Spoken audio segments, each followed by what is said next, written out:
into me or not me, on the outside or inside. This state is higher and grander than all these concepts.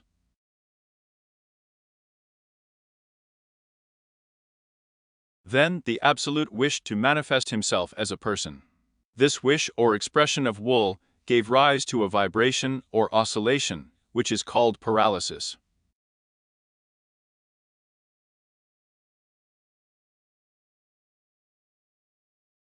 And an exorbitant vibration.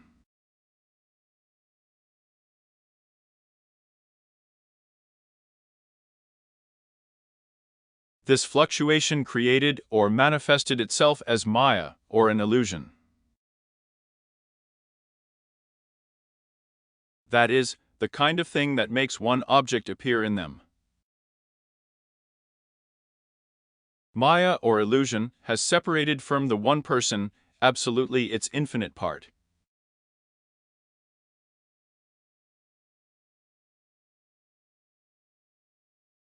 And this part became a superpersonal or superpersonal God Brahman.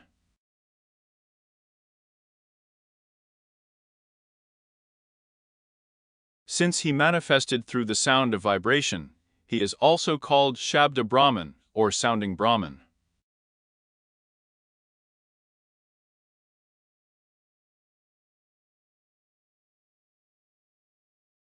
This was the beginning of the creation of the entire universe. It was then that the concept of number arose and the principles for the emergence of time were created. From this moment on, we can talk about the One, the superpersonal, the eternal, and the superpersonal absolute. This great One superpersonal absolute appeared in the form of an infinitesimal point, or sphere, which is called Parabendu.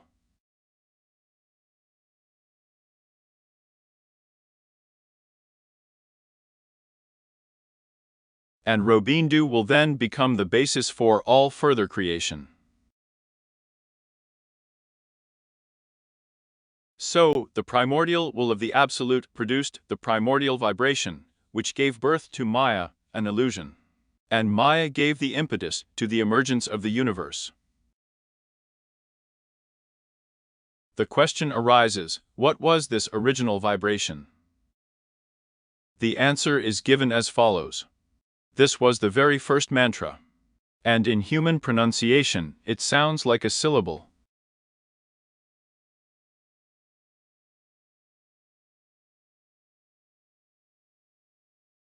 Or rather, as an O.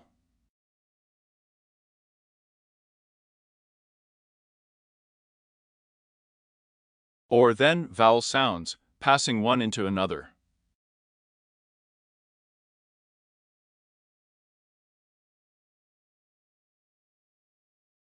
The M at the end is not the letter M, but the cessation of vowel sounds when a person closes his lips after pronouncing sounds.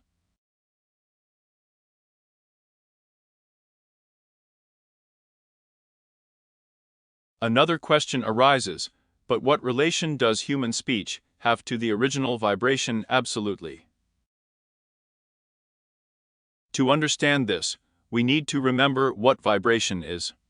Vibration is the vibration of a certain medium or substance according to some periodic law, with certain characteristics, such as purity, duration, and others. In the case of human speech, these are vibrations of the air when we speak to the garden, or vibrations of thought when we speak to ourselves. And in the case of the creation of the universe, this vibration is absolutely in the absolute. In both the first and the second case, the characteristics of these two vibrations are similar. That is, their frequencies, sequence, and so on. The only difference is that the original vibration of the absolute, in the absolute, passes beyond time and space. Time and space were created by this vibration. And in the case of human speech, vibration is the vibrations of the air inside space and time. But the law according to which both of these vibrations are built is the same. So, the first mantra Om was the beginning of creation.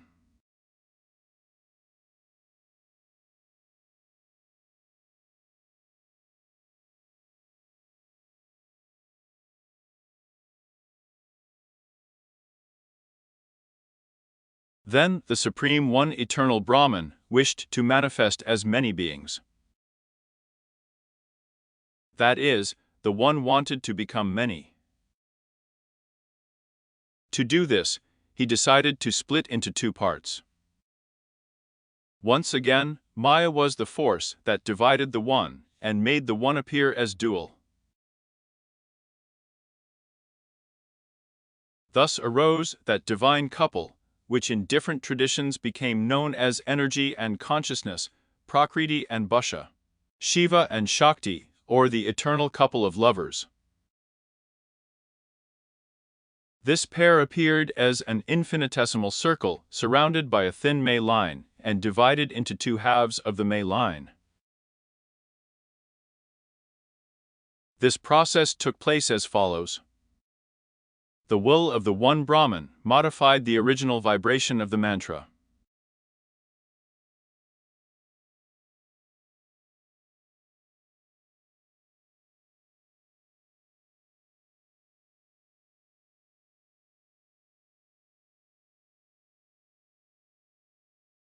And this new vibration gave birth to a new Maya, which divided the One into two parts. According to some sources, this new vibration has an equivalent vibration in human language, which sounds like the Sanskrit syllable hrim.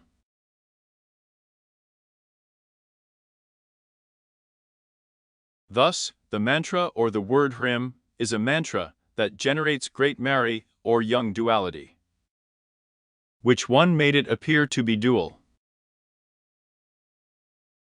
The original vibration that gave birth to Maya had two properties. This is the manifested property of eternal impermanence and the hidden property of eternal immutability. After its separation, one part of the One absolutely merged with that part of the primordial vibration of Maya, which had the property of impermanence, and the other part merged with the property of eternal immutability. That part of the one Brahman, which merged with the Maya of impermanence, began to manifest the properties of an eternal modification of itself. It was this part that later became known as energy and matter of all kinds and was called Shakti, the feminine principle of the universe. The second part, which merged with another aspect of Maya, began to manifest the properties of eternal immutability. This part became known as consciousness and was called Parama Shiva, the male principle of the universe. Graphically, this is represented as a white dot surrounded by a red circle, where the white dot is Paramashiva, the supreme consciousness of the universe, and the red circle is the mind, the total energy of the universe. Thus, the red circle is the supreme Brahman manifested in the form of vibration. It is called the creators of the Absolute or the mind. After that, the mind tore the red circle, which represented the manifested part of the original Om vibration, into many pieces. In other words, it broke the continuous vibration of the Om into many fragments. Each of these fragments later became one or another letter of the alphabet.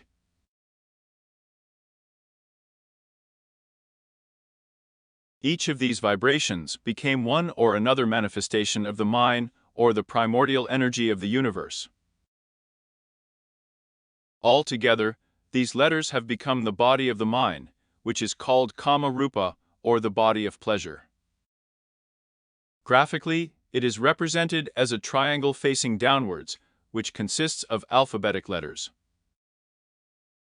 In the center of this triangle, there is a dot, a symbol of Paramashila, or the supreme consciousness of the universe.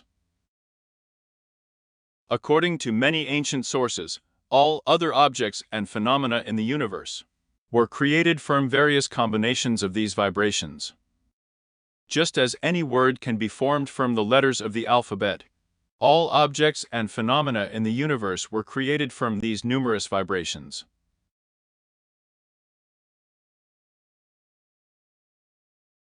So, the part of the original mantra, O, that appeared, gave birth to the energy of the universe, and the hidden part of the mantra gave birth to the consciousness of the universe. For this reason, in mantra yoga, there is a division of mantras into mantras of energy and mantras of consciousness. Mantras, such as O, contain both an aspect of energy and an aspect of consciousness. Such mantras are called mantras of names. The mantras of the name are the most powerful mantras or vibrations. All the variety of manifestations of the energy of the mind in the universe is depicted as a region of red color.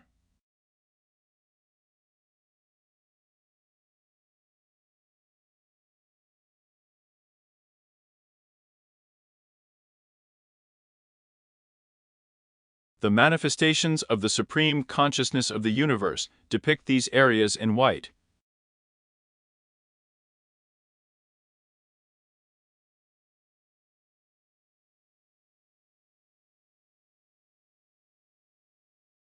And the border that separates them is in the form of a sky blue color. Thus, the red color is a symbol of creative energy. It is energy and matter of all kinds. This is the maternal aspect of the world.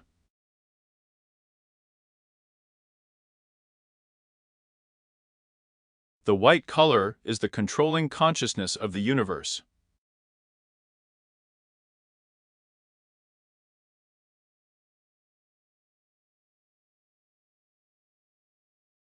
And the sky blue color is a symbol of the inseparable connection of consciousness and energy. It is a symbol of the fact that there is no energy without consciousness and consciousness without energy. The sky blue area is the cosmic prana that connects consciousness and energy.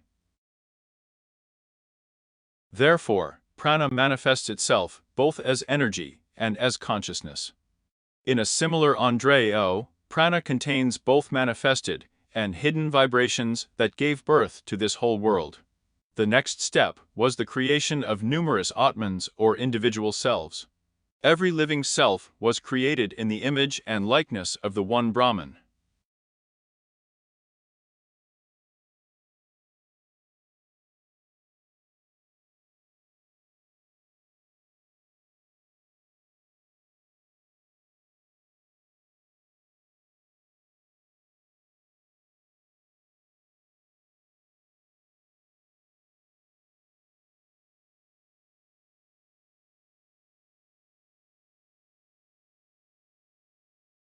That is, in this universe, the transcendent individual self manifests and creates through its two integral aspects, through the aspect of energy and the aspect of consciousness. The process of creation of each self was carried out with the help of mantras of names. A name mantra is a mantra in which there is equally a manifested vibration of energy and a hidden vibration of consciousness.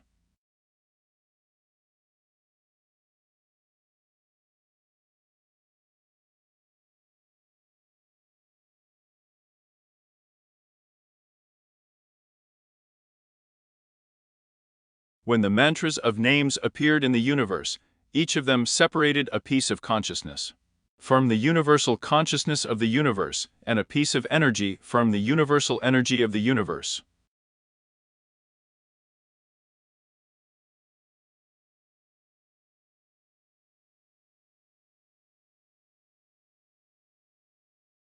Thus, each individual soul is a piece of the supreme, one, indestructible Brahman, separated from the whole by Maya or illusion, which was generated by the vibration or mantra of the name.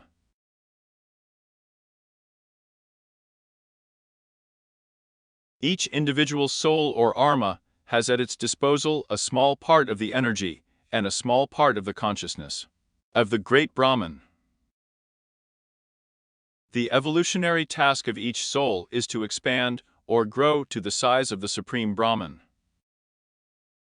To do this, each self increases its part of energy or part of consciousness from one life to another. The energy and consciousness of every living being are interconnected. If one increases, then the other increases. Each self increases its consciousness and energy by applying its will. Will is a quality inherited by every living being from the Supreme Creator Brahman. With the help of the will, Brahman created this whole world. With the help of the will, each soul develops, grows, and reaches the transcendental absolute. The individual soul can increase energy and consciousness by different methods. In mantra yoga, the energy of the soul increases with the help of mantra energy. And the power of consciousness increases with the help of mantras of consciousness.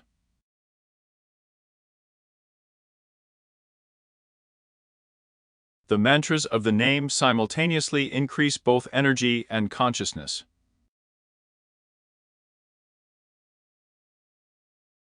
The manifestations of each individual soul in this universe are graphically depicted as a small area or area that separates a particle of consciousness and a particle of energy from the universal consciousness and energy.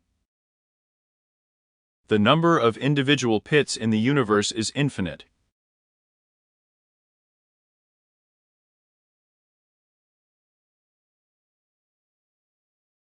A particle of energy of every living being is identical with the highest energy of the universe and is called the Kundalini energy. The essence of Kundalini energy is the same as that of the entire energy of the universe. This is the manifested vibration of the primordial mantra that created this whole world. Therefore, the Kundalini energy body is a mantra.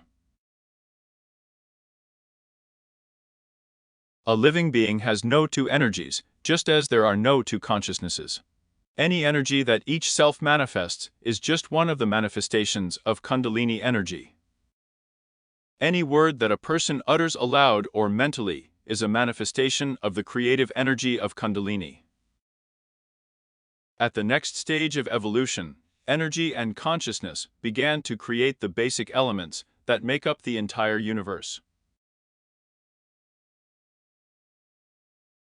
Graphically, this is represented as the process of ascension, or separation of energy from consciousness.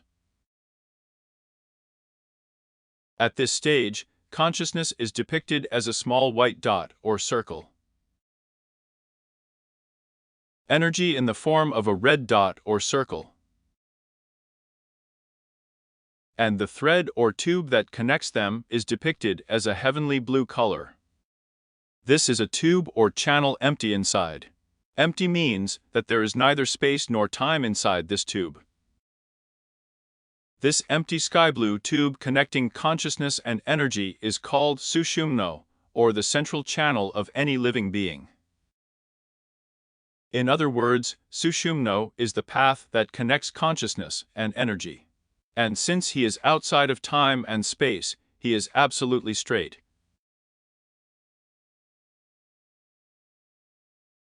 As it moved away from consciousness, energy, aka Kundalini energy, created one element of the universe after another. Each element was created from one or another vibration, which was produced by the energy of Kundalini. The first element that Kundalini energy created was the element of mind. It is from this moment that we can talk about the universal or cosmic mind. The mind is an element that consists of the subtlest vibrations of energy, and the light of consciousness shines through the mind to the greatest extent. The next element that the Kundalini energy created was the element of space. Our ordinary or physical space is just a special case of that primordial space. Other manifestations of space are known as the space of dreams, the space of imagination, the space of memories, and so on. The next step was to create the air principle. Then the principle of fire, the principle of water, and the principle of earth were created. The earth principle was created from a vibration that sounds like the syllable lam. The earth principle is a principle that consists of the coarsest vibrations of energy, and through which consciousness shines to the least extent. After the creation of the earth principle, the Kundalini energy created numerous channels or nadas.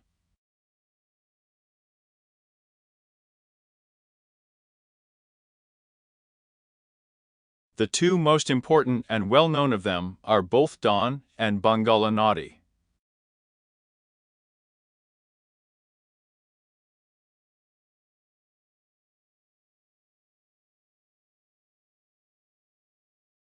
Having created all the elements in the universe, the Kundalini energy closed on itself.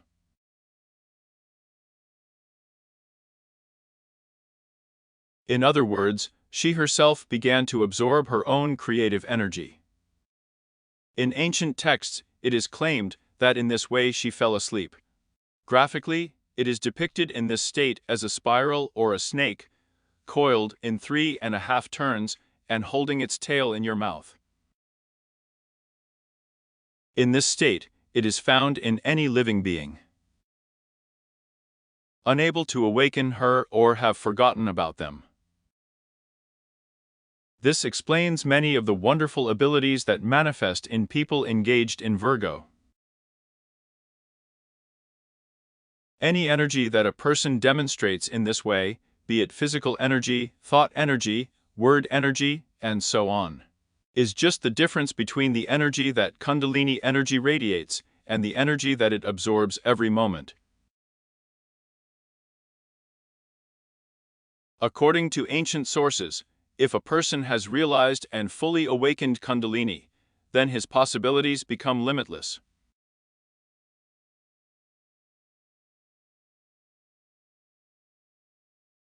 So, friends, the second part of the Marnasan ballet.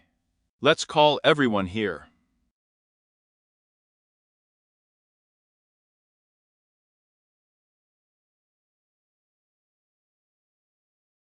One.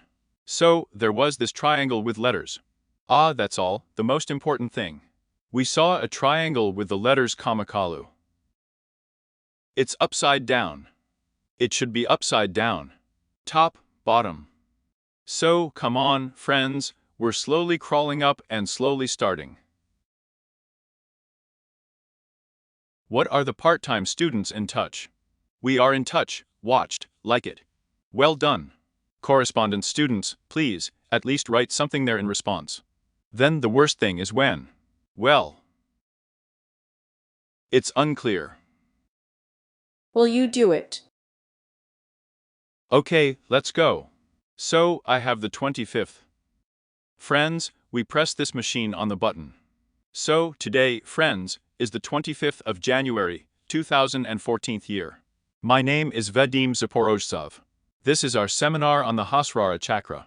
We spend it together with Mikhail Kolesnik. All archived information is available on the Open Yoga website, less than Earl greater than. During the break, we watched a fragment of the film here. What's his name? In Kundalini, the mantra is yoga. We shot this film once for at least some kind of imagery, a figurative understanding of what is behind these treatises.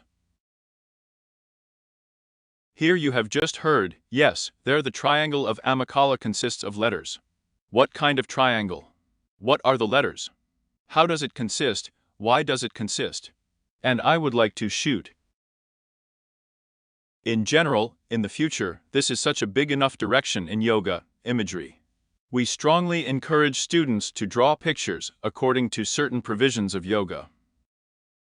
Because, well, once you take a look, and everything starts to reach you, then to read huge texts. And even with incomprehensible descriptions. Well, before we go any further, what's on the line, what's in the hall? Did any questions of comprehension come? Yes, please. Louder this way. Part-time students, by the way, do they agree with you about displaying some kind of visual of all observations? Yes, yes. In fact, friends, a big task awaits us. Here are those who can draw with us. And, the drawing does not have to be some kind of professional there. It could be there by hand of something. But it accelerates. It's a nonverbal learning tool. You go into some Indian temple, look, and there's a statue. In the other direction, and there's some kind of image of something. But it speaks very eloquently. Sometimes even more eloquent than the text. Please. Introduce yourself here. Mikhail Konovalov, Escape, Krasnodar City. Yeah. Here in Woodroof, we describe exactly the image of some yangs, rather than the specific structure of our bodies. By triangles at the Bindu point. Yes, Mikhail, in our previous seminars we touched on this topic. The fact is that my dream is, let's say, one day to state the axiomatics of yoga in the language of mathematics.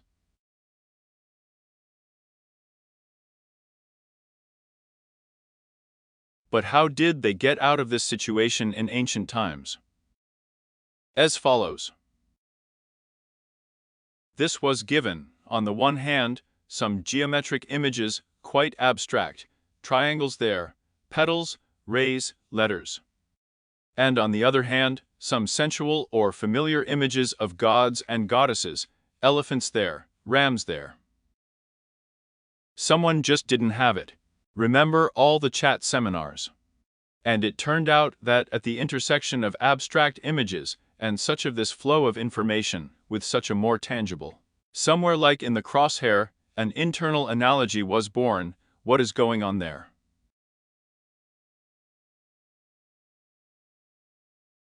But, of course, any analogy is an analogy. Well, there is not meant, here is a triangle, in particular a triangle, but something more. Sometimes even, oddly enough, even closer to a mathematical concept.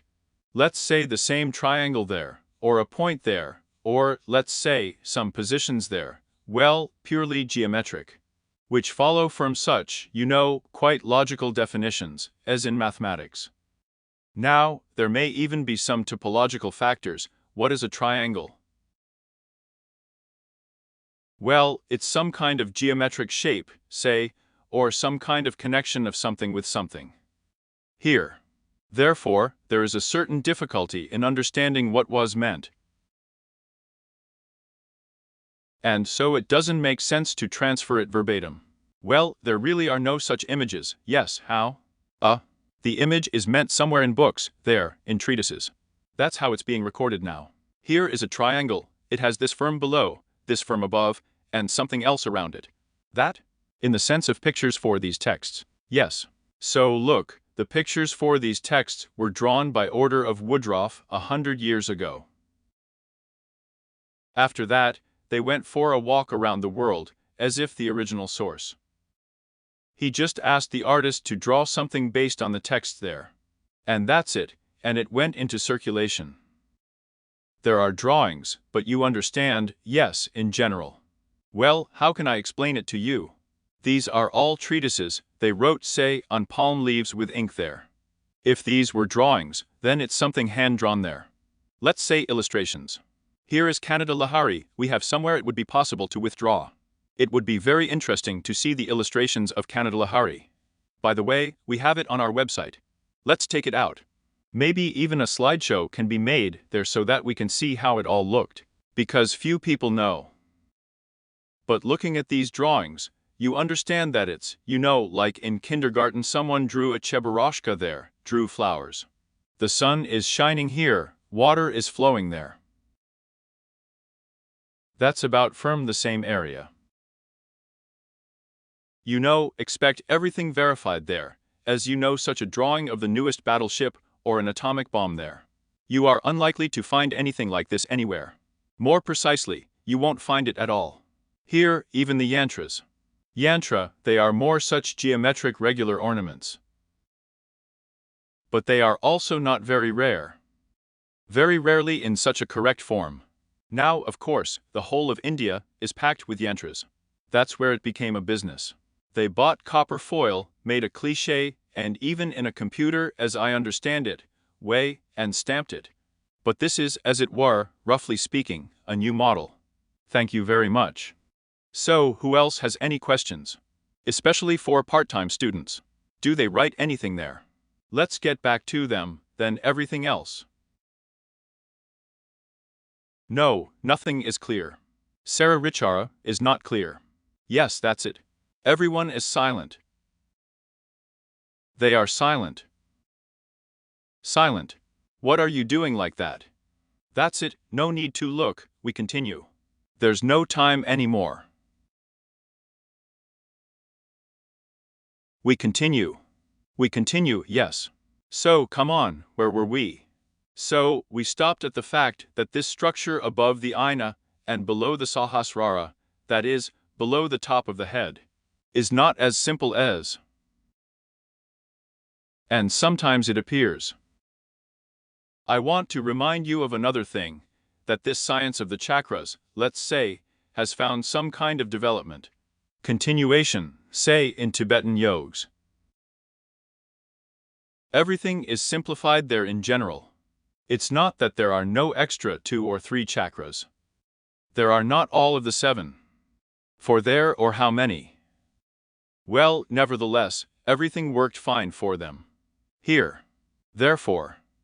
It is, of course, already aerobatics to understand such details.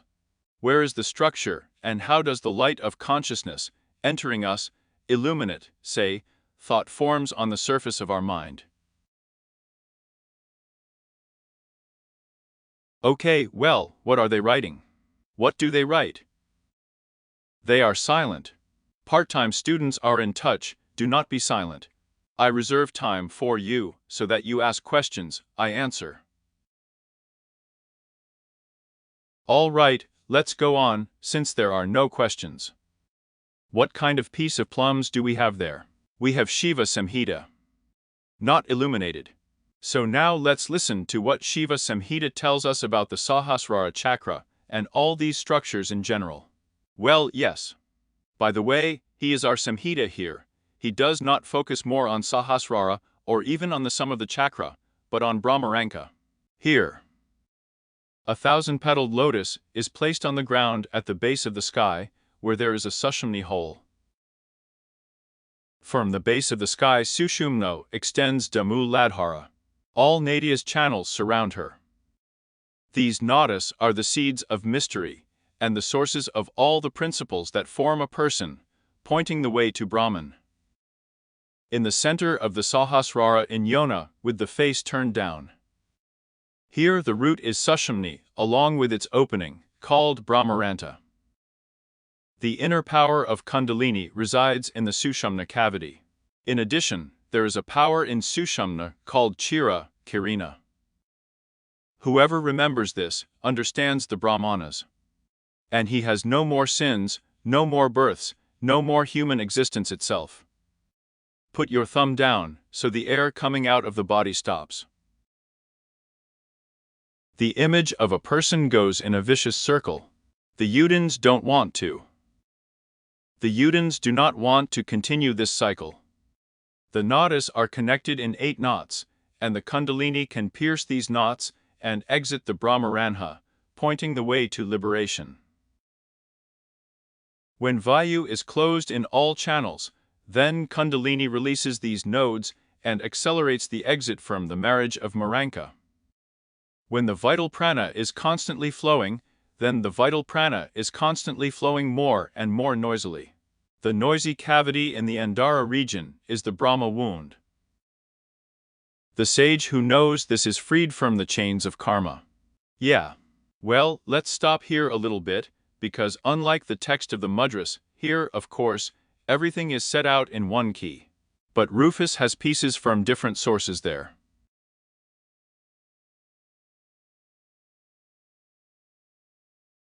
So friends, what do we have with you? We have the following picture. It turns out that the Sahasrara chakra is understood as a kind of superformation, which, strictly speaking, can even be attributed to a structure, well, if not outside of our bodies, which is the boundary of our bodies. That is, above the Sahasrara chakra, or as it were, the Sahasrara chakra is already the personification of something beyond.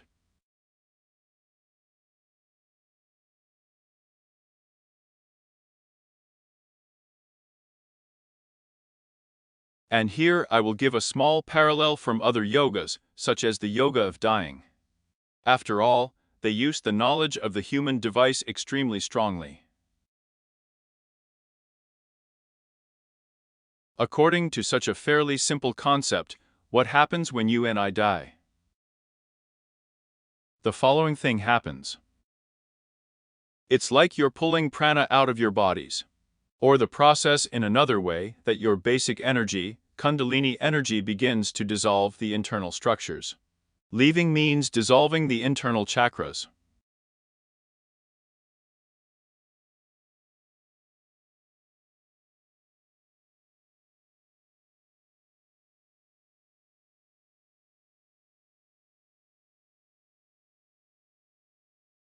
And in the future, the energy of consciousness according to.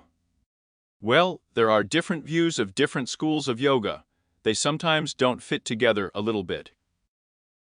So, let's not do yoga, let's do it later, otherwise I get distracted. I think what's going on there? Here.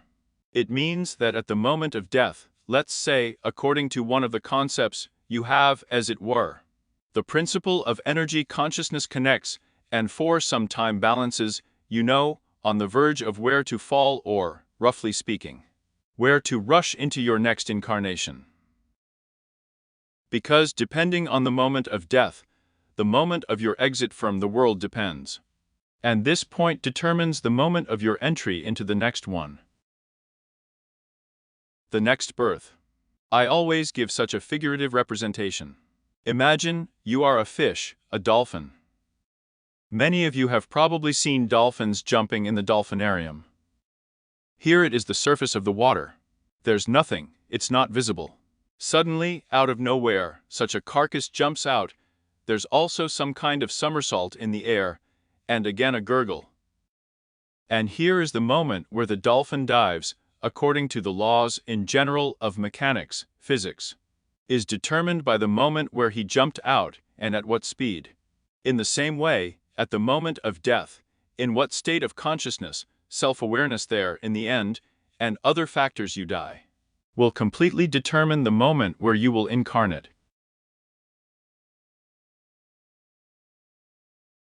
This is how the rigid mechanism of karma works. But look what a feature. That is, at the moment of death, even a small change, say, you jumped out at one angle, at another or at a third, leads to a qualitative change in the situation where you will be born in the next life. And this has been used and is being used in the yogas of dying. With this, you can seriously clear yourself of many karmic delusions, that is, improve your next birth. Or even you can take advantage of the opportunity at the moment of death to finally achieve super enlightenment.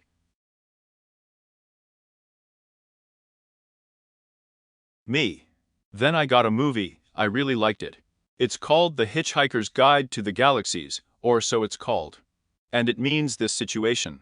The dolphin jumped out, well, and everyone was waiting for them to fall now. And they took off and flew into into space. They said, "Adieu, planet Earth, you will be demolished now." Well, there's a good plot. Look how very cheerful it is. Here. And here it is possible like these dolphins. You jumped out of one life, and into another. It's not that. You didn't jump, but flew away. So to the sun itself, or even much further. And so there are different yogas associated with the moment of death. So, all of them are somehow connected on balancing. When you go out, how to go out in order to enter again, in the right way.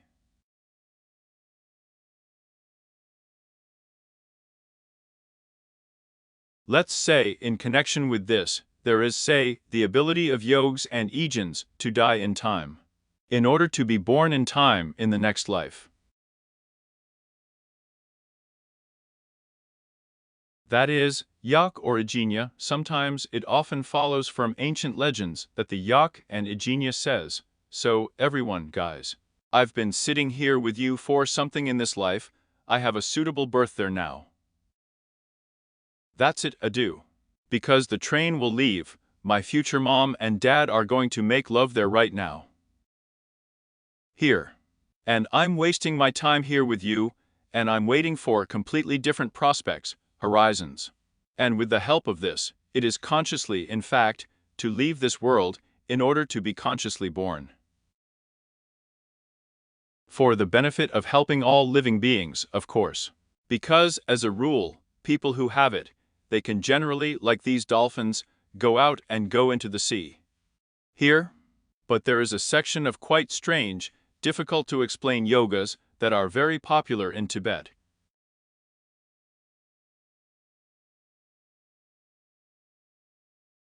There, the yogs of dying, as a rule, are more focused on ensuring that after death, a person does not reincarnate in the right birth, does not immediately reach the highest state of enlightenment, but is transported to some other world.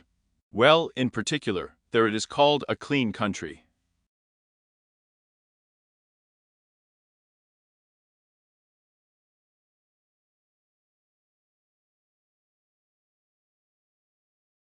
It's very common.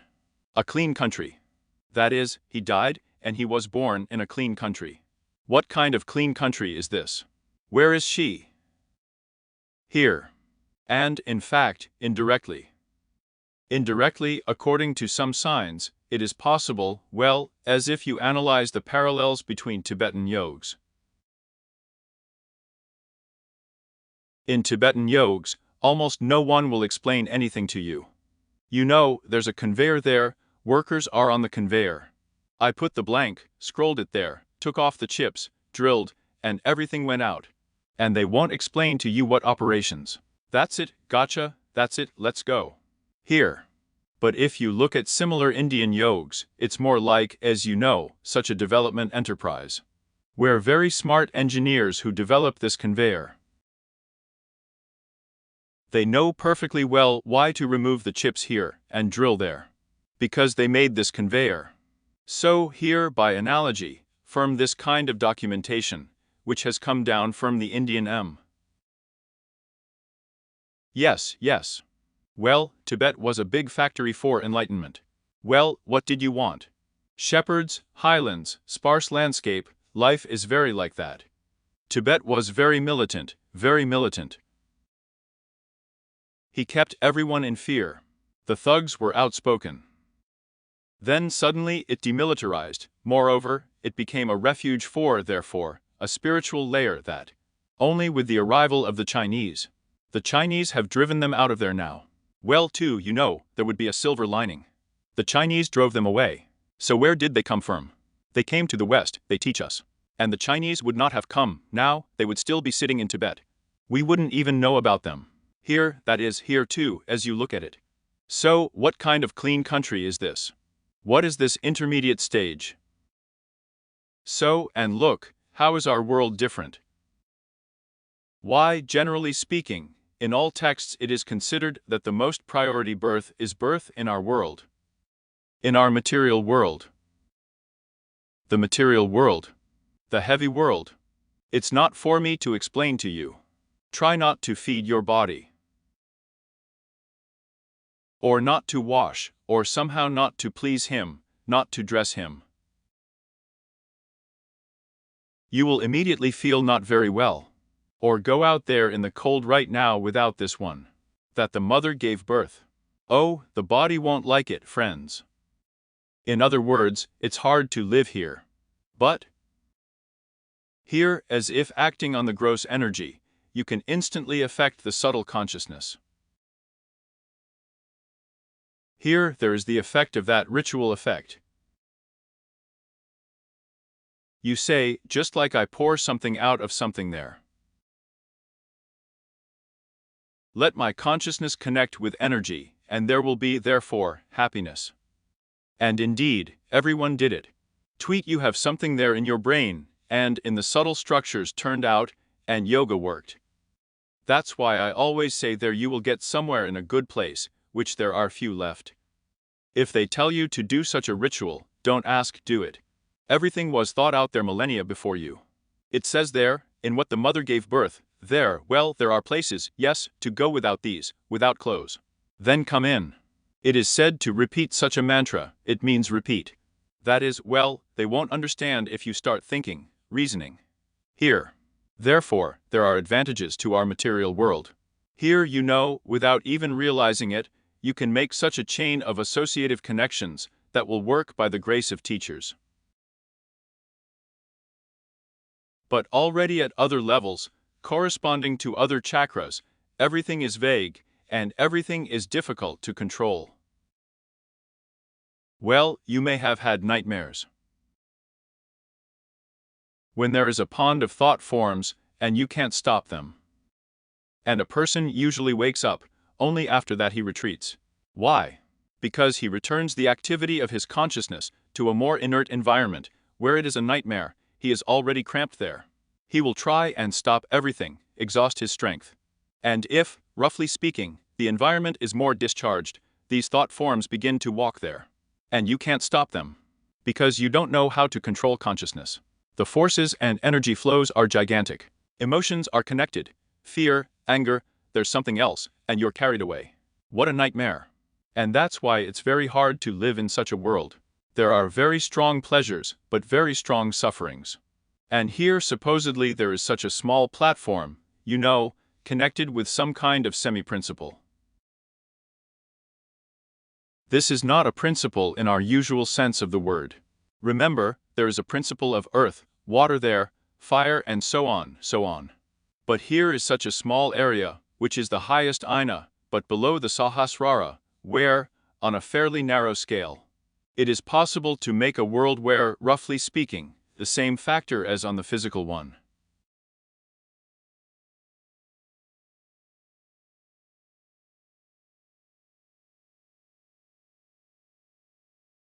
Everything is easily done, but without the disadvantage of all the intermediate other worlds, where it is very poorly managed. And moreover, since this world is on the threshold of the emergence of time, because the principle of time, it also has its moment of origin somewhere. Unlike ours, you can stay in this world for a long enough time to work out many karmic tendencies.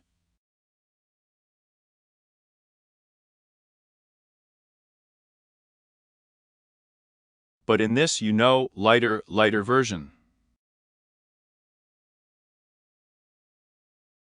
And so, in fact, let's say, these practices are very common in Tibet, there are practically none in India. Or they are sometimes veiled by lost religious concepts that you will end up there after death in the world of Vishnu or in the world of Krishna.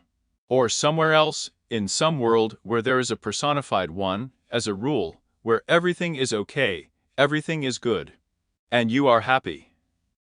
But you remain yourself, and he remains himself. That is, without merging. Without that, that is like yourself. That is, the ego does not completely dissolve. It gets thinner, you start to be more intelligent, more, as if malleable, in order to understand how everything is done. But the ego does not dissolve until the end. And so, it means that in Tibet, they really liked to send shepherds to this world. They are good guys, cool, yes, but they fell short on many factors. Once, I did the practice, they call it the transfer of consciousness. I found myself in this world, and sit there, slowly honing my intellect, there, feelings. What I couldn't do on the Tibetan plateau. And then, it means, either you will come back down again, to help all living beings, your same falconers who remained in Tibet. Either enlighten everything, leave as they say, without slamming the door. Here. And I actually give this as an example. In many religions, this topic is quite serious. It is being used. Here, read some myths there, some there, that here, a brave warrior after death will get therein. How is this the most? The monastery. Yes, yes, yes. And there will be. Well, in general, it's very, very like that. As you want, right? Well, the options are already there.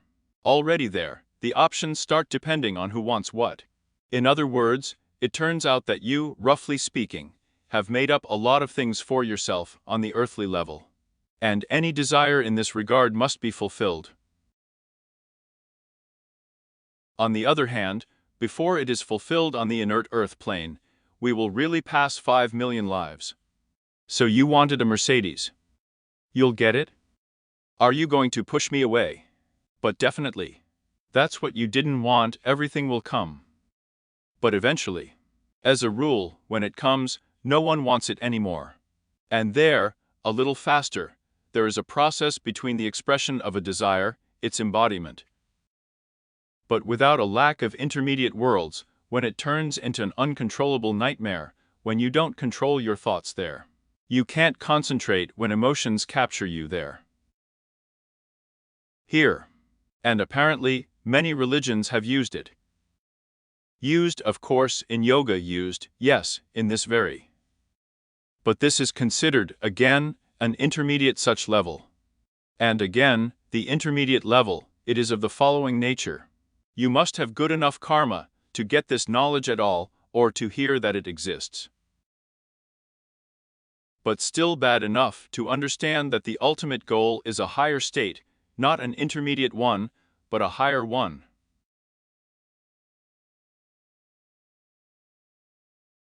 Here. And these structures between the Sahasrara chakra and the Ajna chakra are connected with this. That's why they are so important. Why do I focus on them? This is the idea of paradise, well, for such more or less spiritual followers of certain religions. Here. But this kind of paradise, you know, is not a relative paradise, but more or less like this, you know, with the prospect of growing even more. Because, again, according to the whole ideology, heaven happens to be on a lower level. That is, where you enjoy, yes, but only rigidly in terms of the amount of time. Well, that is karma. As long as your good karma allows you to enjoy, you enjoy. As soon as the good karma has exhausted itself, you die and are born in the next world, anywhere. Maybe a human body, or maybe somewhere else. And there are options there. Yes, and look further. And now, of course, there is a question to sort out this bundle. And on the other hand, can't we still, without dying, enjoy all the advantages that exist in this world, but in our physical body? Right now, right here. And the answer, friends, is the following: yes, we can. Hooray! Visualization yoga, then. Welcome. So, here she came, and with all the ensuing consequences. And how does it work? Here again, according to the very tricky link, this is a level where the light of your consciousness is very strong, and there is a mind there. That is, the energy of very subtle vibrations, and fully corresponding, well, as it were, to your level of consciousness. Regardless of your level of ignorance.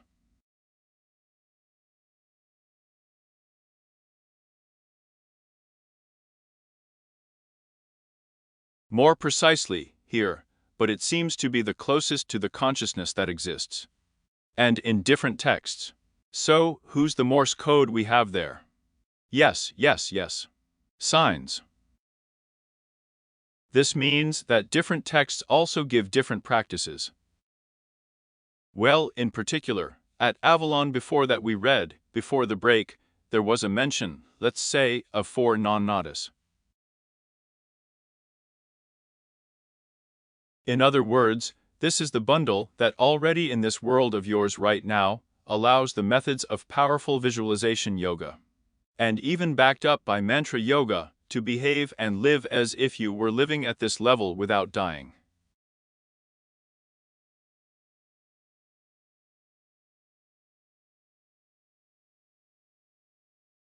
And a lot of the most wonderful yoga practices are connected with this. All those who touched on these practices at least a little bit did not tell with one voice, this is a phantasmagoria. It's a celebration of life. Compared to this, everything is resting. That is, when you immerse yourself in the world that you invented yourself, and the world around you begins to adapt to it to one degree or another, well, not to the fullest extent. Do you know what analogy was born right there? You know, this one was at one time. Who is this one? Harry Potter is popular. And what did the kids do? They played Harry Potter. And do you remember these Tolkien, so these, what's his name, Tolkienists? They live in their own world, everyone. You know, I've gone into myself, I won't be back soon. And all the others are adherents of all these. Well, you know, this is how some kind of mental current arises. It captures the masses of people pour into it. Create their own world inside our world, working according to their own rules. And, you know, at the level of cause and effect, it works. And they are happy there. Of course, there is a link with our ordinary world. Very often, this stitching sparks, well, that is very hard.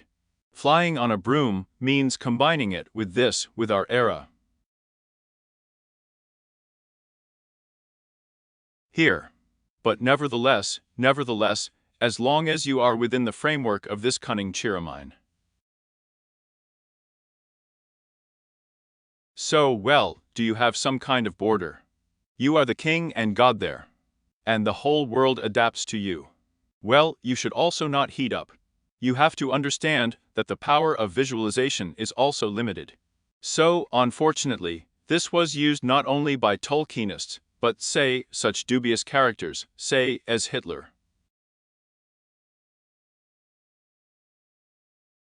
It was his favorite method. He lived in it. He lived in it and pulled people out, involving them in this world. And then we will build the same world in the ordinary world. In other words, this is a very, very strange phenomenon, friends. Very strange. An extremely strange phenomenon. Or here are our very people. Here is an ordinary person went there to India, somewhere there, he came to some rented house, where these cowherd copies with Krishna frolicked in the meadow. And there, you know, literally everything. And there, then, such people came from all over the world. They all really believe it. They start using this factor to really influence the place where they live. And so, within the framework of this world, they have it all there. Step to the left there, to another strange village, everything is completely different. Here. Well, the most pleasant thing is that for you who study yoga, this is a very strong factor of the cloud of the school, which we have here with you in the ordinary world, regardless of whether you know anything about yoga or not.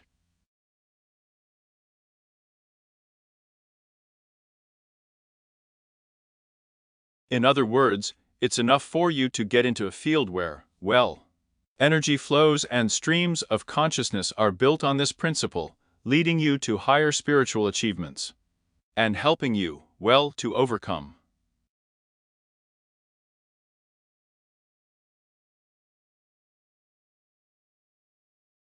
Overcome, well, your negative karma and so on.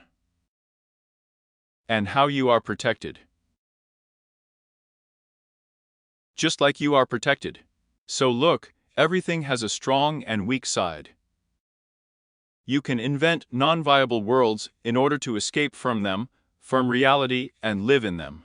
A huge number of people, so spiritual, normal, good, who do not want to have anything to do with reality, where these bandits, embezzlers are all. Is that how it is? I read it on TV somewhere. I heard what was there. The Japanese said, it's cold, dark and scary in Russia. Well, he doesn't want it to be cold, dark and scary. Here. And what are people doing? They run away to their own world. They begin to build their own world. On the one hand, they can, as it were, karmically protect themselves from collisions, really where it's cold, dark and scary. But on the other hand, sometimes they can be encapsulated here. And there is a problem in this, there is a known problem, there is a known problem. Therefore, once again, friends, the building is a force. Knowledge can be deployed in different ways, as they say.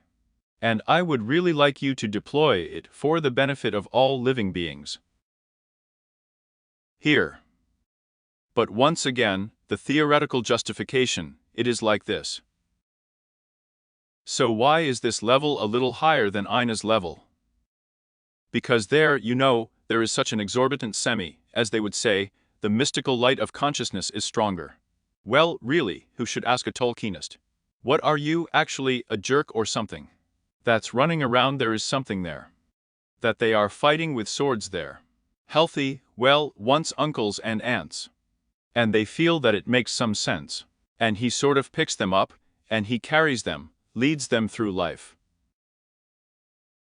A certain expediency that the mind cannot grasp because something is higher. And which is to a certain extent higher than reason. Well, a person feels it, he is interested. Here. I've lost my way already. Any questions? Yes, please. And we look at what's there. Yes. Valerievich, such a question. Here we have past seminars on chakras, and in connection with what you said about yoga dying. If let's say a yogi listens to a seminar, works there with the Muladhara chakra, practices Mola Jar all his life, and then dies. He already has a habit of focusing his attention on the lower centers. In other words, it turns out that it is still necessary to focus on the upper centers in practice. No. Friends, that's it, I get it. Yes, I get it. No, friends, look. It's a little more complicated there. Mind control and concentration, whatever it is aimed at, it leads to what?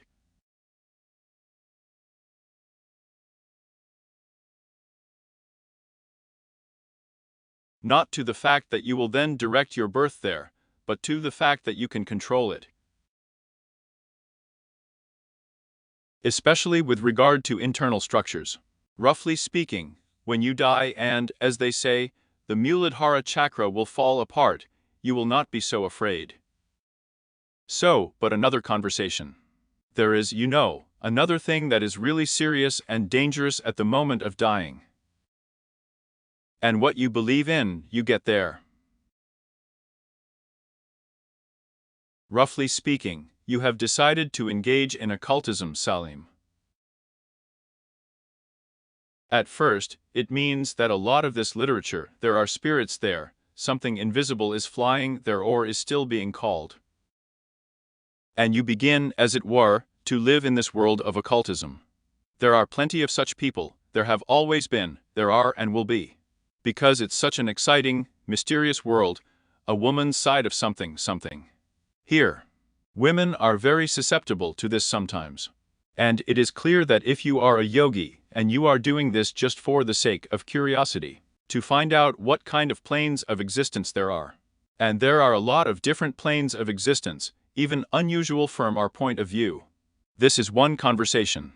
And if you know, are breathlessly doing this, because I have met such strange characters, then, of course, the tendencies of your mind, and as a result, the vector of your energy consciousness, will be directed to where, in fact, all this undead lives.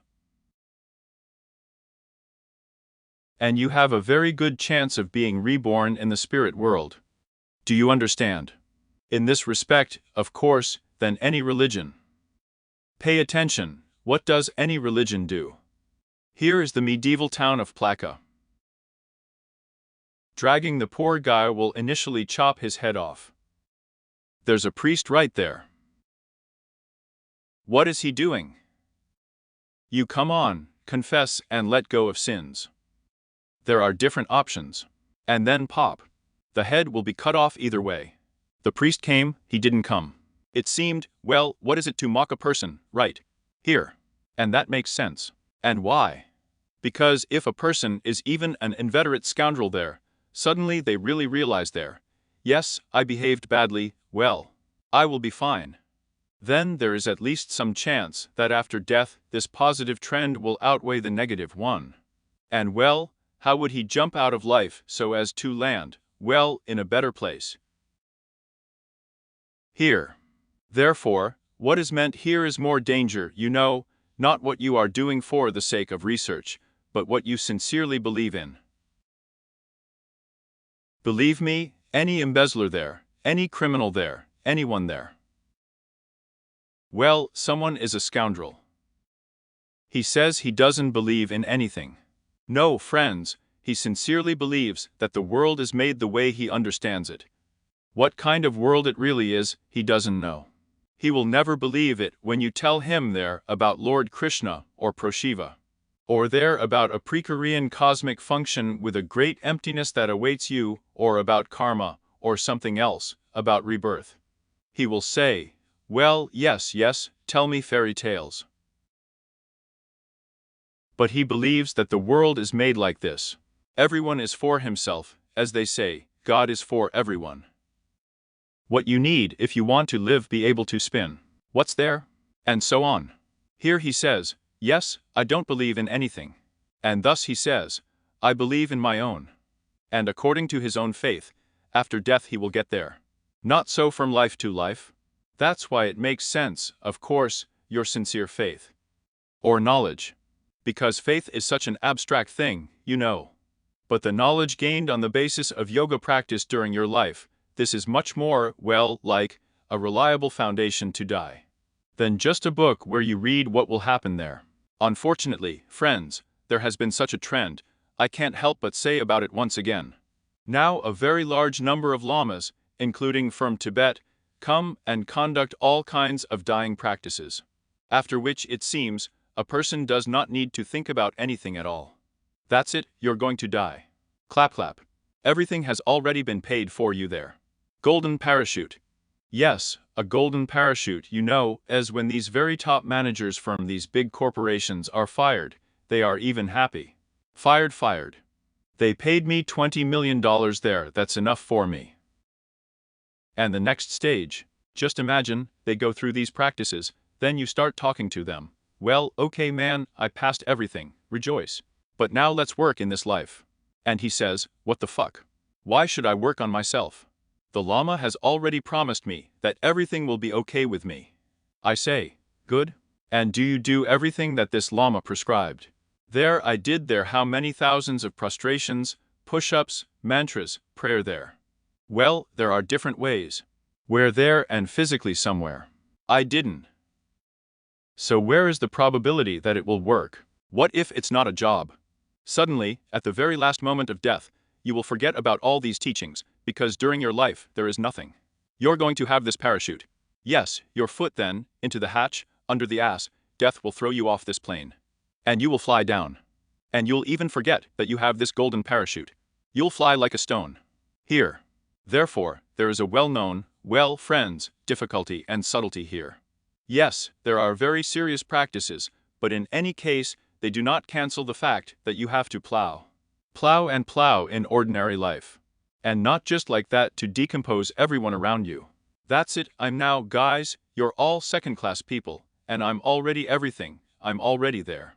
I don't really know what I'm doing here with you, do I? Here. That's the danger. But we have gone to the side.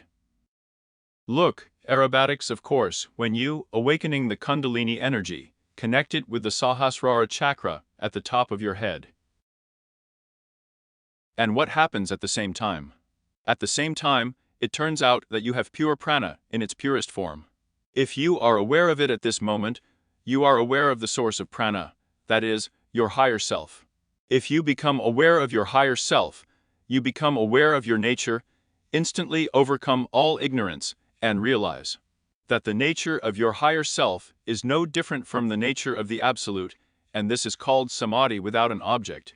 After which, this is the ultimate goal of yoga. That's it. You have achieved all the most. You can achieve this at the moment of death, or when you awaken the Kundalini energy and raise it, or by meditation. when you concentrate on these or those practices. Let's say, consciousness, you behave like an observer, you don't attract anything, you don't repel anything. You know, this is also the practice. That's very much loved once again, these are all Zen yogs. There are a lot of them in Tibet. There were so many of them in India. It's just that we hear more from China, from Japan. And the fact that in India, at one time every second one was there, but it didn't take root there a little bit. Here. This is pure work with consciousness. When you say, there is no concept. What concepts? Any concept is an invention of the mind. And reality is higher than the invention of reason. Therefore, why should I trust concepts and not my innate, primordial, inherent intuition of my higher self? I will. And these are very scandalous, by the way. There were phenomena, you know, in China.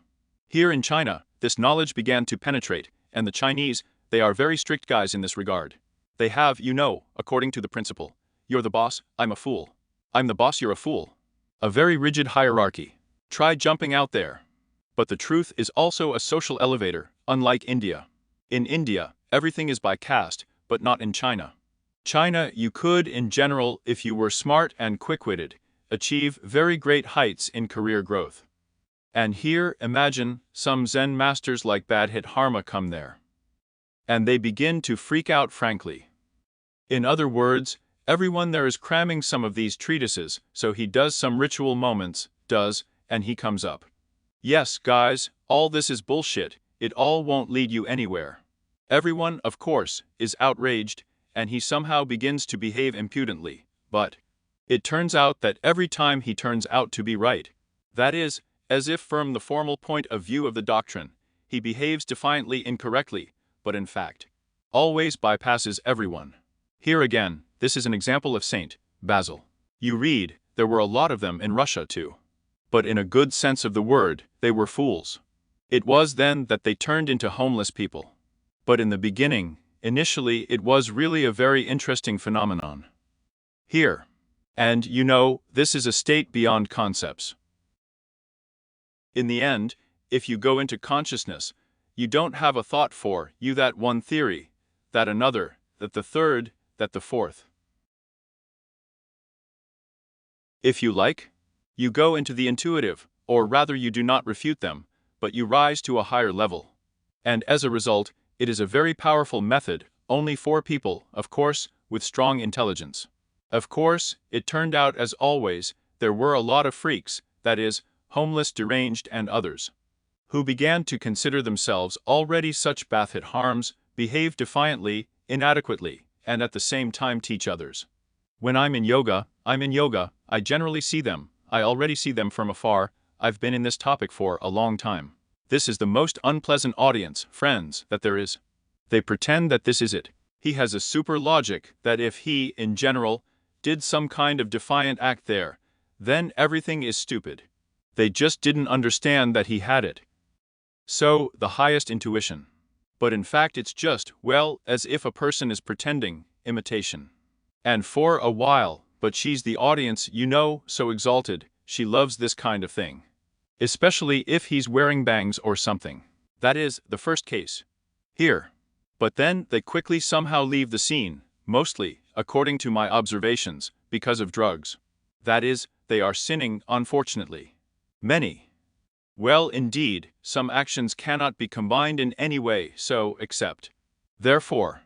Yes, and by the way, here I said about drugs. There is a parallel branch that is extremely dangerous, friends. This is simply the verdict of our civilization.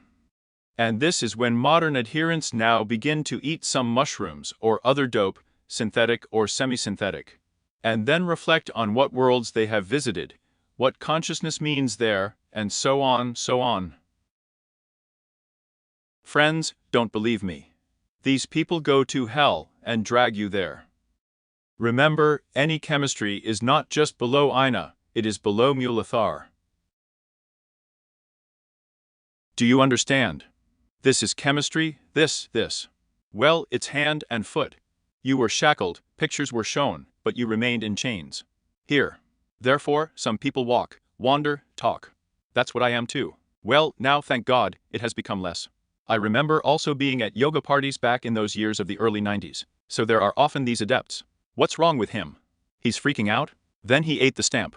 So, he fell out completely into ecstasy. Here I have no thought, I'm carried away. Then all these writers glorify us. Right now, the Bohemian will not yet reveal what she does. She glorifies that, yes, films are being made, I got a movie here, I would just, frankly, go to jail for this. Because after watching this movie, I just imagine how many have already died from these mushrooms. I know. I had one like this. The scenario unfolded before my eyes. One of my students heard it, immediately went, immediately bought it, they barely pumped it out.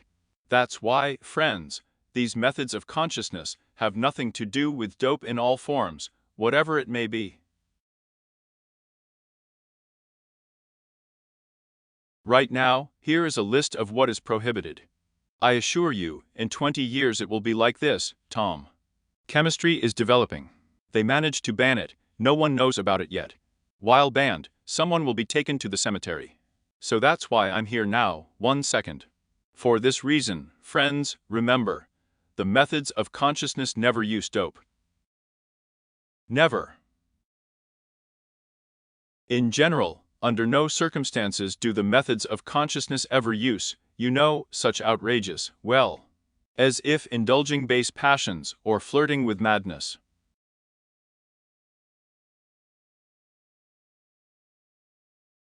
We once held a seminar, and another group of comrades held a seminar there with us. I was horrified. With us. We're going to explore madness now. That is, they are. They consciously, guys, let's go now. Here we had the principle of reason, let's destroy it, chop it into cabbage. You look into the superconsciousness will jump out. No, they will not jump into superconsciousness, they will fall into similarity. The evolutionary path is as follows. First, the similarity that allows us to acquire intelligence. The mind must be honed, then turned off. And only after that, the super logic turns on. If, without finishing the mind to the end, you turn it off with drugs, flirting into madness, all these freakish antics. On the contrary, you throw yourself into similarity. You are not going up, you are falling down. But, unfortunately, when people realize this, it is very late. Therefore, remember, yoga is first of all freedom from everything. All methods are freedom. Your freedom should increase, not depend. So, did someone want to say something? Yes, I took a sip. This way. I wanted to add a little bit. Yes. Yes. And me. I'd like someone to take a sip of tea. Yes. To add a little bit about this topic of drugs, which was touched upon. Because the problem is still, even in the modern world, it stands even more so hard than it used to be. Because now there are completely different, very large, rich range of medicines, different types of antibiotics and so on. Which, mixing, completely. The combination of two harmless drugs, relatively harmless ones that treat people, turns out to be a very rude and very negatively affecting drug. One time.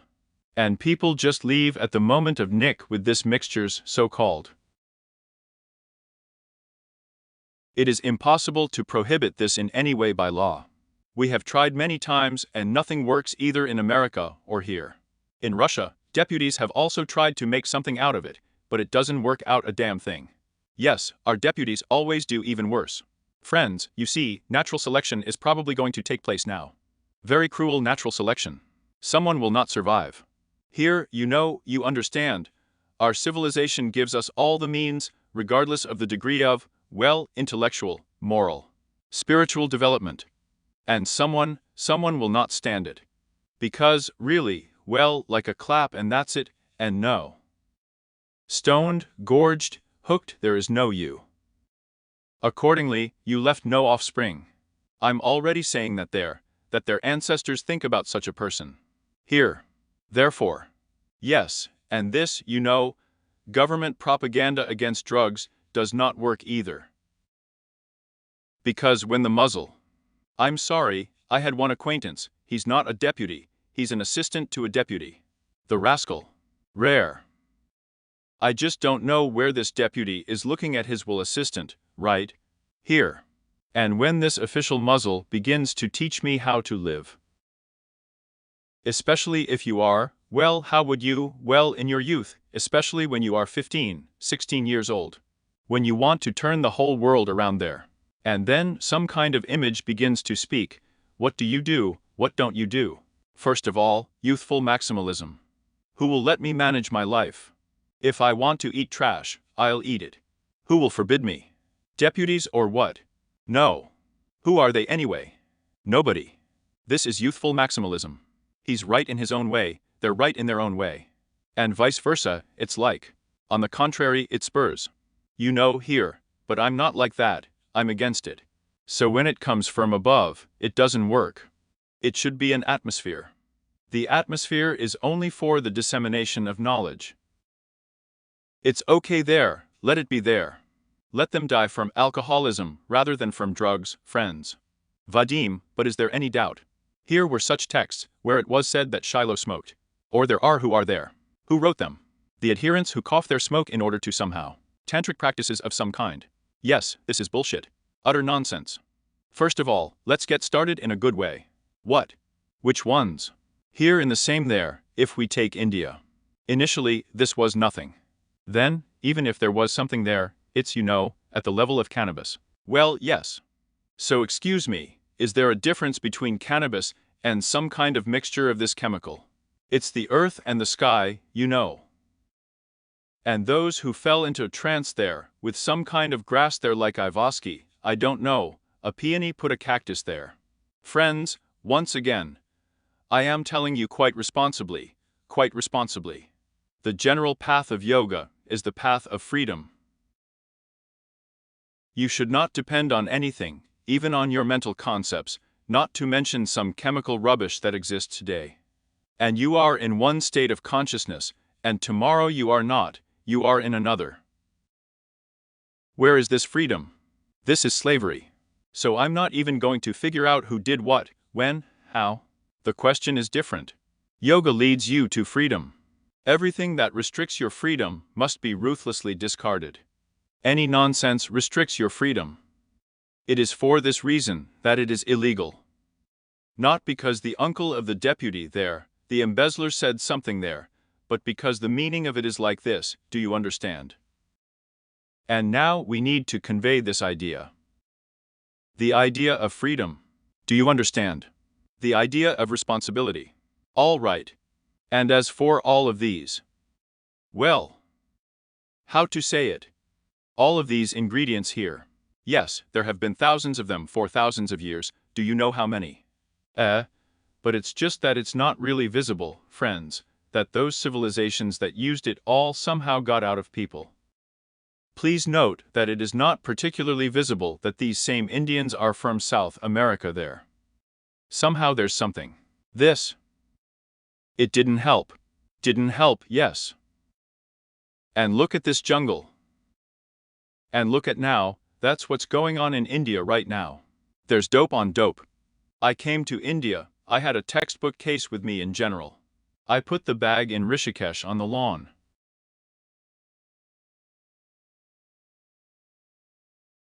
So, I picked up the bag, I'm being returned here by the customs officer. Oh Panky, the dog. Well, they thought I was a DUI.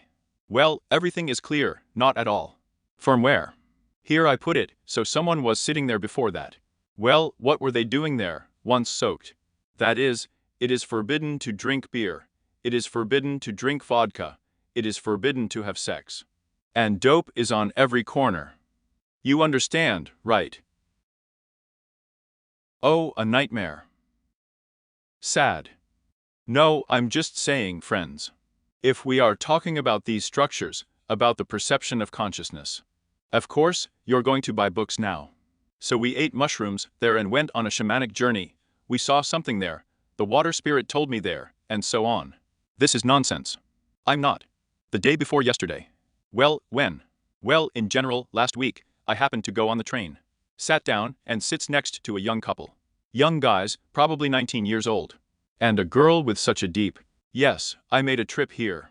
Well, in general, in short, she got drunk specifically. Here, yes, I am in such worlds. And a guy. Yes. I think, well, what will happen to you at 30? Okay, all right. I'm just getting to what. I know a lot of people who are being gnawed by worms now. And many people know who miraculously survived. A miracle. Yes, so I know what it's about. Tamara Pavlikova, Mogilev. We come out of the plane of karma completely only after samadhi, without an object or understanding. Awareness of karmic applications, ties. How they appeared and how to fix it better. It may appear before samadhi. So, one more question. Well, roughly speaking, does the realization of one's karmic situation come after samadhi? Or, so, wait, consciousness of the karmic situation. Awareness. Awareness of the karmic situation. I mean, what kind of karma do I have? Well, sort of. No, well, friends, what kind of karma do you have? Look, it does not depend on samadhi. Now you can analyze your karma quite simply. Take a piece of paper, take a pen. Don't you want to? Okay, next time. So look. What is karma? The law of karma is the law of cause and effect. You have now what you have generated in the past. Tomorrow, you will have what you are generating now. Analyze your current situation and deduce how you came to live like this. And realize what kind of card you had. Sometimes positive revelations are waiting for you, sometimes not. Someone suddenly realizes that he has wanted to play the piano there since childhood. Karmic tendency. Someone suddenly realizes that he wanted to walk on the high road with an axe. In the same karmic trend. In other words, it can be done earlier than getting into samarka. Yes, please. Such a question. Tell us in detail about the ultimate goal of yoga, samadhi with an object, samadhi without an object. And what is the fundamental difference there? All right. So look, well, I still have a seminar on Sahasrara check. And although this is the first part of it, we will have the second part on this seminar, because now we have just come to this topic. And I will answer, of course, from the standpoint of, well, logic. So that you understand a little bit what the Sahasrara chakra is, yes, and how it relates to the concept of samadhi. So imagine you have your higher self. A thread of prana stretches from your higher self, which can be either a stream of energy or a stream of consciousness.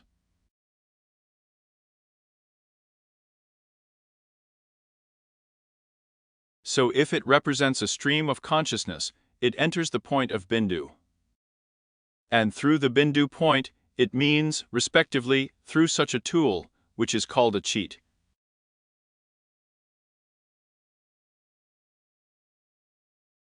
In fact, it is a flashlight that highlights everything that you have on the surface of your mind. You can compare the surface of the mind, say, with a bowl in which water is poured. Water is the substance of the mind, on which waves run. Waves are thoughts, thoughts are forms in Rita. In Sanskrit they are called. And from above, a ray of consciousness highlights what you have there, so what thoughts forms are running on the surface of this bowl. Just like, on a nice sunny day, you see the glare of the sun playing on the lake, reflected from the waves.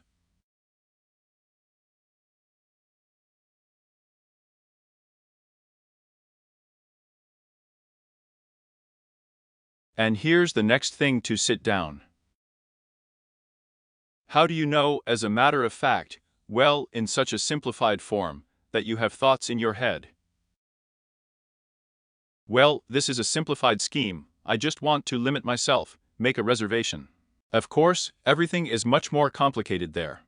You only know because your consciousness highlights the surface of your mind. And you know that you have one or another emotion in your head. Now imagine if you have learned to reduce the number of waves on this lake of the water surface by long yoga methods. Using different methods. At first it was real, then you did hatha yoga, pranayama, mantra yoga, there were already fewer of them. And the fewer waves there are on the surface of your mind, the more each wave goes away. There is a greater percentage of consciousness. And you are already starting to even think about something. Well, that is, a person sits down there for a math test, there are exams to solve, first a mess in his head. Everything is like that, right? Well, he pushed himself and now he has already realized, yes. The train goes from point A to point B. That's it. It means that he has already thrown part of the parasitic thought forms beyond the surface of his mind with an incredible effort of will. And there are only a few left. And the more a percentage of consciousness goes to one thought form, the more the object or phenomenon that, well, characterizes this thought of the form, that is, this thought, begins to turn itself inside out and represent all the information about itself completely.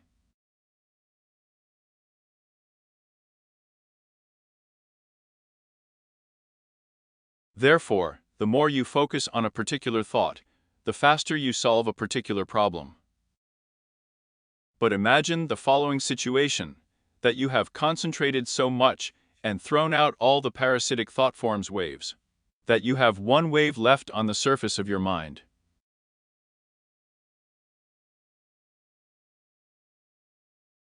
And all consciousness is concentrated on this wave. That is, one thought. Your consciousness is completely focused on it. This thought completely begins to show all the information, well, that is inherent in it. And you begin to comprehend the universal through the small. You are entering a state of samadhi. This is a very pleasant state. Ecstasy, where there is only one object. Well, let's do it like this. Just imagine, for a long time you could not solve the problem of how to earn $2 million for pocket expenses. Here's the second, third, fifth. Well, it doesn't come. And then, one fine morning, you focused, and here's the solution for you: you need to get a job. And you were so shocked that you finally realized, yes, that you are beginning to rejoice, to clap your hands. Reboot, yes, let's wait for the part-time students. Can I still do this for now? A wave of bliss, right? Yes. Where is it? Don't. While they are rebooting there. You know, today we mentioned these Zen Buddhists. They are not really Zen Buddhists, they are Chan Buddhists, if you call them that. Tea is the sound of a ding. You know, 2 glasses of ding. And the Chinese, they don't have tink, they have tea. You understand, right? And by the way, there are also very interesting such schools there. And there's a meditation on a cup of tea. So everyone drank tea there. More and more. Pay attention, they didn't eat dope, did they? Here. But the truth is, I was invited to a tea ceremony here. I don't know what kind of tea they had there. In my opinion, even vodka is resting. That is, there are some alkaloids very strong. That is, it can also be seen. Very, very little. And now too to see, not without a diver there. That's it. So they also have a very interesting one too, that each mug, it should have its own peculiarity, a crack. And he meditated that the universe was in this for me. In such spontaneous enlightenment, he will say that this is a crack. What is she telling me? Here it is. Maybe this is my path to enlightenment like this, so it's zigzagged or something. They have their own too. Can I carry it? Oh yes, quite. Well, introduce this, an old joke that, like, if you clap 2 hands there, then it's a clap that there is a clap of 1 hand. And there are a lot of such beautiful examples. But this, by the way, is old Indian stuff. But for some reason it didn't catch on in India. I don't know. By the way, Buddhism has not taken root in India either. So he went there more already, to Southeast Asia, to Tibet there. Well, did it fall off? 1 second.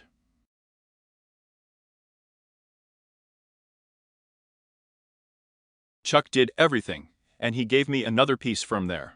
Therefore, right now, right now. Exactly. How? Applied. That's it, hooray. Hooray, hooray. So, part-time students, you fell off there, but I didn't say a word without you. He didn't say a single secret mantra. Goodbye. I just told you about the tea, yes. You didn't say. The face. I don't know myself. They are some kind of round pieces, these are some kind of them. That's even without a name. Puerchic. Yes, friends, where I left off, I have, you know, everything already. I'm already on my own. Yes. Samadhi with an object, when one thought, and then by yoga methods, if you remove this last thought, what is left for you? You are left with the surface of the mind, on which there is not a single thought. But the light of consciousness, then, highlights the surface of the mind, and the consciousness of the conscious is reflected in the mind. That is, roughly speaking, consciousness sees itself. And, accordingly, the source of consciousness. It turns out that there is nothing in the head, and the state is disproportionately higher than samadhi with the object. This is the so-called samadhi without an object or the ultimate goal in yoga. That's what I wish you. Which I wish you, yes. To know oneself through the mirror of the mind. In fact, if you read the treatise Yoga Sutra Dance, this is the main method there. By auxiliary methods, to lead to the fact that the surface of the mind was, therefore, without thought. And to see a reflection of oneself. But it turns out not only without thoughts, it turns out there is a state that there should not be any. That is, for example, I'm in a state there, I don't know, there doesn't seem to be a thought, but still some kind of excited. No, friends, remember, yes, that the stump also has no thoughts, and, there, some frog croaker, also has no thoughts. But this cannot be called samadhi without an object. You see, there is one kind of peculiarity here. That is, consciousness. It's as if you looked at consciousness with your consciousness from above, and not from below through instincts.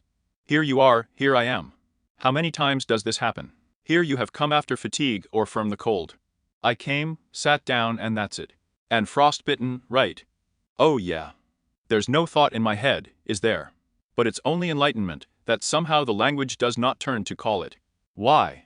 Because consciousness highlights the absence of thought, not from above with the Sahasrara chakra, but from below with lower chakras. And sensations, emotions, and so on. Here's the catch. There is a catch. Well, it's old. You know, monkeys are vegetarians too.